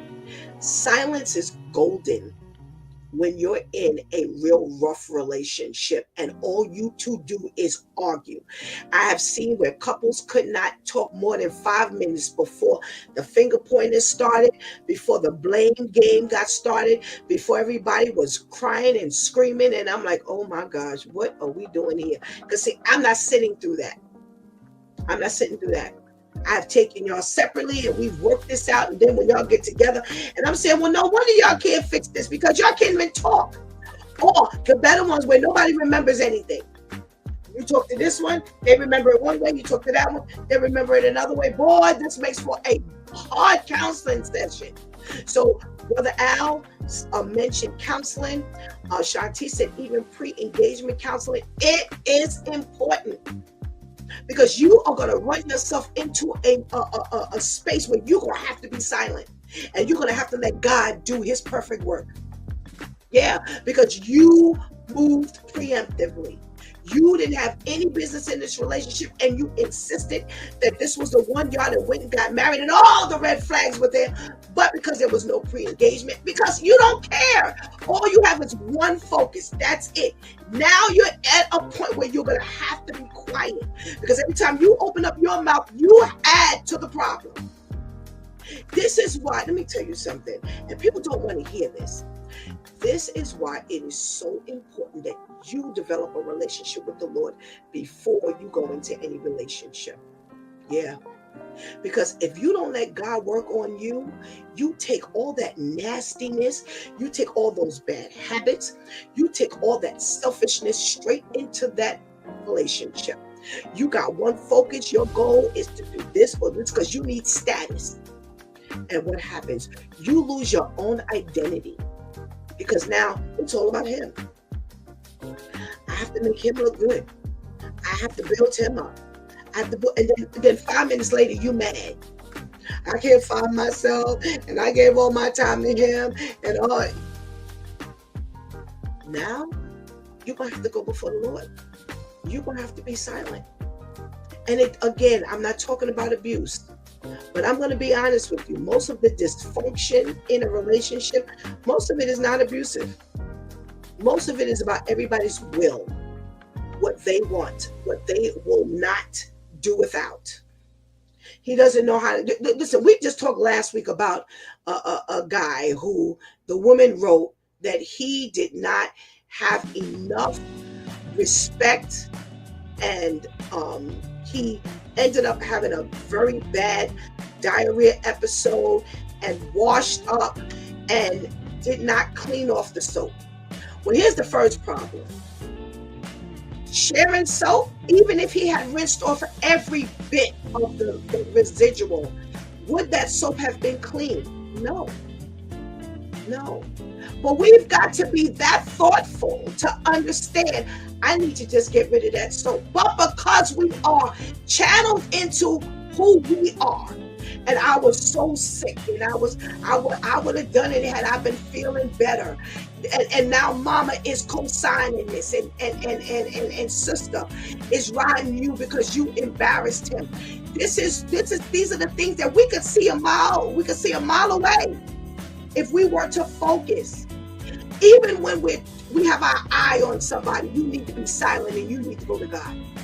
So the silence starts even before you get married or get engaged and all of this kind of stuff. You need to be silent and go before the Lord, asking God, is this who you want me with? Women, stop hunting for these men. I just got finished looking at several weeks of, there was a woman who put a billboard out because online dating wasn't good enough for her. What are you doing? What you need to be doing is, instead of putting out an advertisement that you're available, what you need to be doing is you need to be going to God, telling him, God, I'm available to you. Use me, mold me. I'm available to you, because within my nastiness, I'm taking that into that relationship. All of my dysfunction, I'm taking into that relationship. Be silent, go to God, and let God deal with you. And you won't have to take all of those things, because God will be fixing you in your time of waiting. Be quiet. You do not put a billboard out saying, I'm available, I'm single, I'm 25, I'm looking for a husband, I'm the best thing available, and you're a mess. Be silent. Go to God and let God dictate to you the steps you need to take to be right. And most times, if we don't have a real relationship with God, we are a mess. Because I promise you, those who do have a relationship with God, they're a mess in a relationship with a human being. Be quiet. I couldn't believe that this is a thing now. That we're now walking around with signs that saying, I'm looking for someone. Why? Seek out the Lord. Seek out God, so he can reveal to you who you really are, what you really are. If this is the period of time that you need to be looking for somebody, because the fact of the matter is, There are times in our lives we need to be real silent, and we need to focus on us. Forget about wanting to partner with somebody because you're not ready. And it's not the end of the world. It's not. Because I would rather have a 5-year wonderful relationship with someone who I've been partnered with by God, and we spend the most beautiful time together, than to be in a 15-year relationship and it's all dysfunctional. We arguing, we doing all of this kind of stuff that we have no business doing. So we're making a mess of that relationship. I don't think we understand that nothing works well if we don't find God first. You're not going to be a good employee if you don't find God first. You won't be the best. Let me put it that way, because there are a lot of good employees, but you won't be the best employee until God gets a hold of your life. You will not be the best partner. I don't want to hear about your grandparents had 60 years of marriage. Well, what was the quality of the marriage? And you weren't on the inside of that marriage, so you don't have any idea what grandma or grandpa was experiencing. But if you want to be the best partner, then you need to go to God. Be silent and go to God first. If you want to be the best parent, you are going to have to go to God and give him you first. Silence is golden. And even in what we just got finished talking about, I'm done. All of those things, sometimes silence.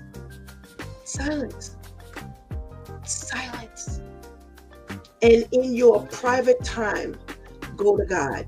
When you're together, go to God. Silence. Sometimes it's better to say nothing than to open up your mouth. And I think Shantice read the verse. It takes a fool to be quiet. A fool to talk, but a wise person to be quiet. But you're only going to know that when you're conceding and you're submitting to the Holy Spirit. My tagline is, somebody always got to be the first one to stop talking. I have seen so many things go bad because nobody will stop talking. Everybody want to get their point across.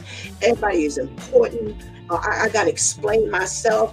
They didn't hear me. Shanti just got finished saying it to herself, but she's been told. But because I know I got to be heard. Do you know how many people live like that? It ain't just Shanti's. I'm watching exchanges and I'm sitting there like, oh my God, when are they going to stop talking? God, when are they going to stop talking? When is somebody just going to say, I'm going to be the one to stop talking? And not that arrogant, I'm going to be the one to stop talking because I'm better than, I'm bigger than. No, I'm going to stop talking because in order to listen well, silence is golden. And that's what we're finding in relationships. And I'm not only talking about intimate relationships. Churches are torn apart because people won't stop talking.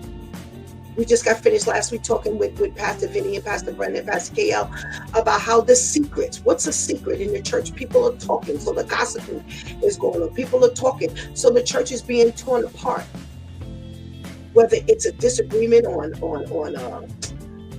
the faith side, whether it's a personal thing, whether it's some gossip they didn't heard outside, it doesn't matter. But churches are torn up all the time. Jobs are miserable because of the talking. Everybody feels like they know more. People are mad because they didn't get the promotion and now they're talking. Or somebody's got some level of authority and they're telling people's business. Listen, the world is torn because more people will not be silent. So what did you learn today? What should you have learned today? Learn when to be quiet. Learn when to be silent. The Bible speaks a great deal about just being quiet. Now, the flip side of that is, are you too quiet? Do you need to be speaking and God has something for you to say, but you don't open up your mouth because I didn't know how to say that. And, I didn't want to use the wrong words. Well, go to the Lord. Because if God has given you something to say, He is surely going to enable you to say it the right way. He's sure enough going to tell you how to deliver it. He's going to tell you when to deliver it. So you make a bigger mess by not saying anything than the one who does open up their mouths. So all of this comes with just being quiet and going to God. I'm telling you, God has dealt with me heavily about being quiet. I have a habit of like kind of talking about like a scenario in my head. So what I'm going to say. And the Spirit of the Lord snags me to stop. Because what I was doing, and I didn't realize it, when you do that, you're saying you already know the situation. So when I'm talking about something and I'm saying, okay, well, when I ask Shantice to go to the store, she's gonna have an attitude if I ask her at 5 o'clock. So now in my thing, I'm like, can you go to the store? I know I'm looking at your face and I know you don't want to go to the store, but just can you do it anyway? That's what's going on in my head and in my mouth. And the Spirit of the Lord say, stop. Because how do you know I'm not working on her? This is just a scenario. I'm not working on her to respond to you differently when you ask her to go to the store. You've already just spilled out negativity, or you've just spilled out a scenario, because not all the scenarios are negative. But I've called into order the scenario. And he's like, no, you need to stop that. So there are times when I go to say something and I'm like, okay, I gotta move to that. And you know what else he told me to do? Pray. He says, if you think you're gonna get a negative response, or you think the response is gonna be this way, and it might not be something that I want, I need you to bring that to me. So guess what he said? In other words, silence, Stephanie. Be quiet. So even if you know Shantice has the potential, because she's always doing it, of grumbling when you ask her to go to the store, bring it to me, because that shouldn't be the scenario. So pray, come to me. Don't say anything to her. Before you ask her to go to the store, come to me. Because I might tell you, it may not be a time for you to ask her. But if I don't be quiet and I seek God first, then I've potentially made a mess. Because if she responds one way, I'm going to get an attitude. Or if I don't respond, if I don't approach her a certain way or a certain time, then she gets the attitude. So silence. How can you exhibit silence in all of your relationships, whether it's intimate relationships, whether it's friendships, whether it's sibling, whether it's mother and daughter, father and son?